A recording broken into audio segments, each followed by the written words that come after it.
اللهم صل على محمد وآل محمد. الله ما عجل فرس صاحب العصر والزمان. تعالوا نسوي هاي طريقة السمك المسقوف يتجنن عراقي بالبيت.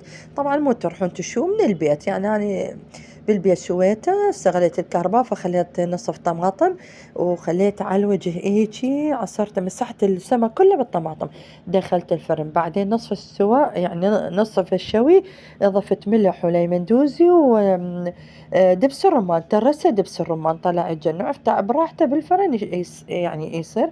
وهنا استعملت رز العربة، فاستعملت معجون الأوسي وزيت زير وسويت الشعرية.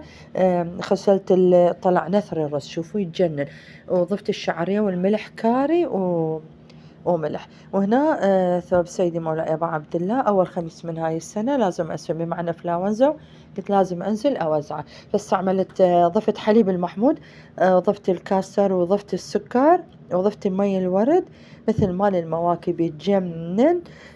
طلع القوام ماله يعني شنو أقول، لا ثخين ولا القوام ماله شلون يعني يجنن يجنن فالشي.